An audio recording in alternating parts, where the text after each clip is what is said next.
Assalamualaikum warahmatullahi wabarakatuh. Perkenalkan, nama saya Raudatul Jannah dengan NIM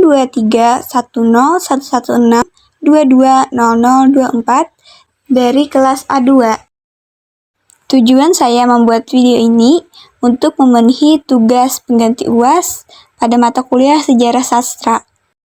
Adapun beberapa pembahasan yang akan saya bahas, yaitu Pujangga Baru, periodisasi 1945, periodisasi 1966, periodisasi 1980-an, sastra 2000-an sampai sekarang, peristiwa penting sejarah sastra Indonesia, dan fenomena sastra koran, perempuan, dan sastra pop. Periode Pujangga Baru muncul setelah periode Balai Pustaka. Sebutan Pujangga Baru berawal dari sebuah majalah sastra dan budaya, Pujangga Bane, yang terbit pada tanggal 29 Juli 1933. Sastrawan yang menandai periode ini antara lain Sultan Takdir Ali Syahbana, Armijin Pane, Asrul Sani, Sanusi Pane, Amir Hamzah, Ali Hashmi, J.E. Tatengkeng, Selasih, dan Mojasa. Salah satu karya paling terkenal pada periode ini adalah novel Layar Terkembang karya Sultan Takdir Ali Syahbana. Novel tersebut mengisyaratkan polemik sastra dan kehidupan modern. Hal-hal yang dibicarakan di dalam karya-karya angkatan ini berkisar pada persoalan kebangsaan dan juga persoalan emansipasi wanita. Sastrawan periode Pujangga Baru ingin lepas dari kekangan Belanda. Mereka ingin berkarya tanpa harus menuruti aturan Balai Pustaka bentukan kolonial. Pujangga Baru muncul sebagai reaksi atas banyaknya sensor yang dilakukan oleh Balai Pustaka terhadap karya tulis sastrawan pada masa tersebut, terutama karya sastra yang menyangkut rasa nasionalisme dan kesadaran kebangsaan. Ciri-ciri karya sastra Pujangga Baru yang membedakan dengan periode lainnya adalah sebagai berikut. Bertema persatuan, nasionalisme, dan rasa kebangsaan. Beberapa sastrawan di angkatan ini mengangkat persoalan emansipasi wanita dan beraliran romantis idealis. Sastra Pujangga Baru memiliki beberapa karakteristik yang membedakannya dengan periode sebelumnya, seperti menggantikan majalah Balai Pustaka yang berjaya sebelumnya, memudahkan ingatan dengan istilah angkatan Pujangga Baru yang mencakup sastrawan yang tulisan-tulisannya pernah dimuat dalam majalah tersebut, dan yang terakhir, mengarah ke depan dengan karya-karya yang mengandung rasa nasionalisme dan kesadaran kebangsaan. Adapun ciri-ciri karya sastra, puisi, dan prosa pada periodisasi Pujangga Baru, puisinya berciri-ciri yang pertama, berbentuk puisi baru bukan pantun dan syair lagi. Yang kedua, bentuknya lebih bebas daripada puisi lama, baik dalam segi jumlah, baris, suku kata, maupun irama. Yang ketiga, persajakan atau rima merupakan salah satu sarana kepuitisan utama. Yang keempat, bahasa kiasan utama ialah perbandingan. Yang kelima, pilihan kata-kata diwarnai dengan kata-kata yang indah. Yang keenam, hubungan antara kalimat jelas dan hampir tidak ada kata-kata yang ambigu. Yang ketujuh, mengekspresikan perasaan, lukisan alam yang indah dan tentram. Kemudian ciri-ciri dari prosa yang pertama, berbentuk prosa baru yang bersifat dinamis, sentiasa berubah sesuai dengan perkembangan masyarakat. Yang kedua, masalah yang diangkat adalah masalah kehidupan masyarakat sehari-hari. Yang ketiga, alurnya maju. Yang keempat, tidak banyak sisipan-sisipan cerita sehingga alurnya menjadi lebih erat. Yang kelima, teknik perwatakannya tidak menggunakan analisis langsung, deskripsi fisik yang sedikit. Yang keenam, sudut pandang orang ketiga. Yang ketujuh, berbentuk roman, cerpen, novel, kisah, dan drama. Berjejak di dunia yang nyata, berdasarkan keberanian dan kenyataan. Yang kedelapan, terutama dipengaruhi oleh kesusastraan barat. Dan yang terakhir dipengaruhi oleh pengarangnya karena dinyatakan dengan jelas. Beberapa karya terkenal dari sastrawan angkatan Pujangga Baru antara lain novel Layar Terkembang karya Sutan Takdir Alisya Bana, novel Belenggu karya Armijin Pane, dan puisi-puisi Amir Hamzah seperti Nyanyian Sunyi. Kemudian ada periodisasi 1945. Angkatan 1945 juga dikenal sebagai Angkatan 45 atau Angkatan Kemerdekaan dan Angkatan Hairil Anwar. Karya yang lahir dari angkatan ini sangat berbeda dengan angkatan sebelumnya. Hal ini dikarenakan Angkatan 45 dilatari dengan penjajahan bangsa Jepang yang terkenal sangat keji. Ciri-ciri dari karya sastra Angkatan 45 terbuka. Pengaruh unsur sastra asing lebih luas dibandingkan angkatan sebelumnya, bercorak isi realis dan naturalis, meninggalkan corak romantis.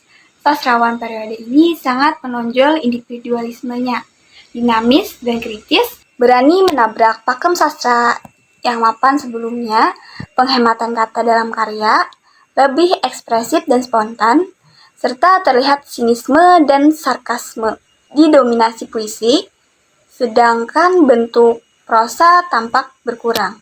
Beberapa sastrawan terkemuka yang terlibat dalam periode ini antara lain Hairil Anwar, Asrul Sani, Rifai Apin, Idrus, Ajdiat Karta Miharja, Siti Rukiah, Trisno Sumarjo, Utuy Tatang, Sotani, Usmar Ismail, Ida Nasution, Belfast, J.E.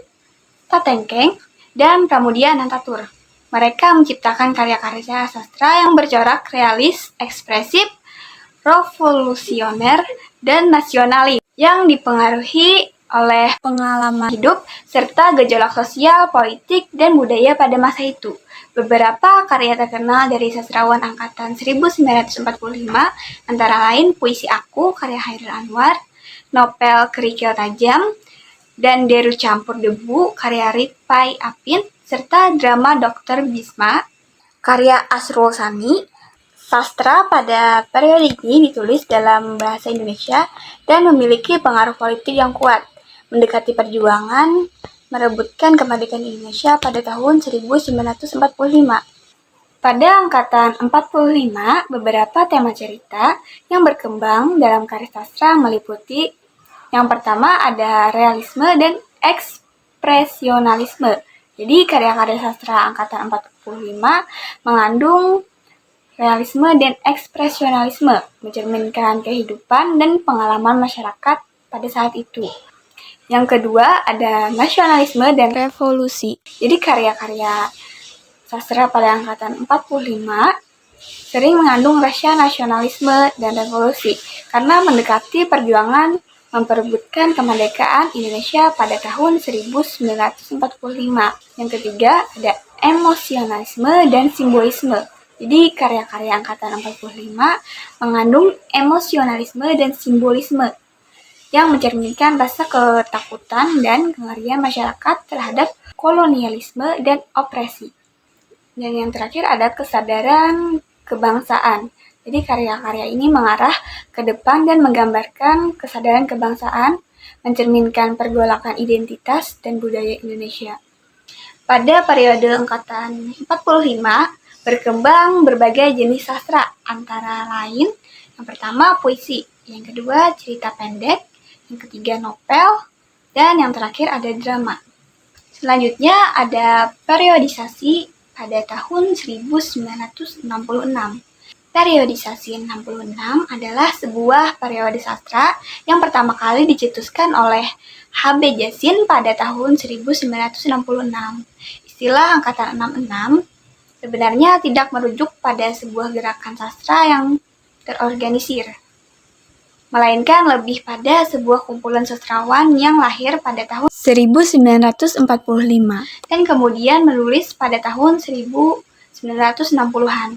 Karya-karya sastra angkatan 66 seringkali mengandung tema-tema kontroversial dan provokatif, seperti seksualitas, kekerasan, dan politik.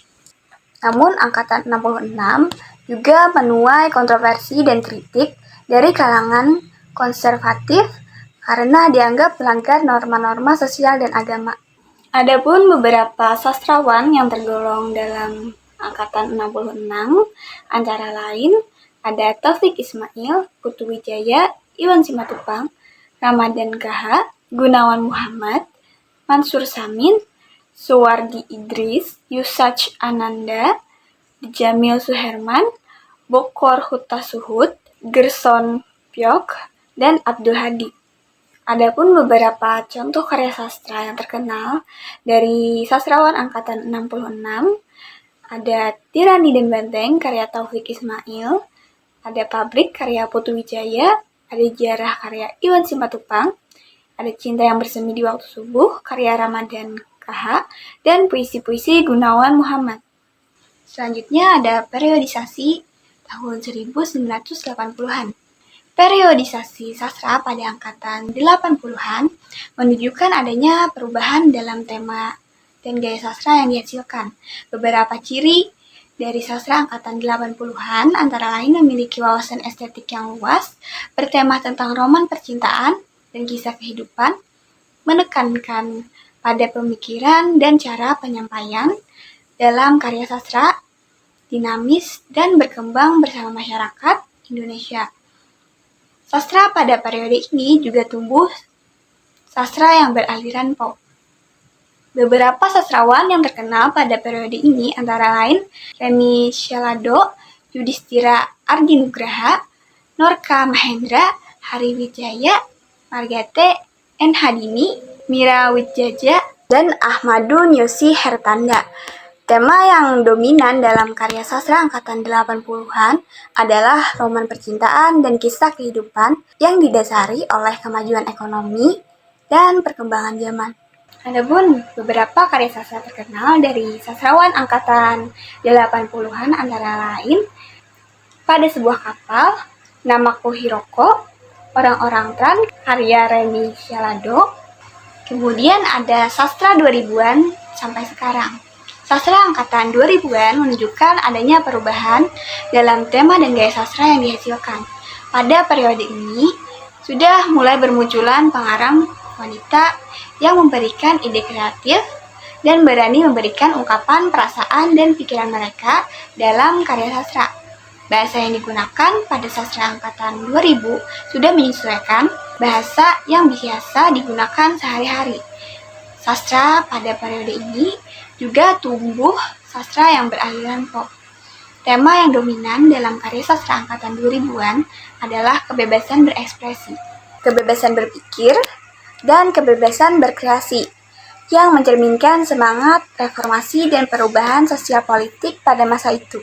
Karya sastra angkatan 2000-an memiliki beberapa karakteristik, yaitu kritis terhadap keadaan lingkungan, penggunaan kata-kata bermakna konotatif, tema sosial politik dan romantik, revolusi tipografi dalam sosial,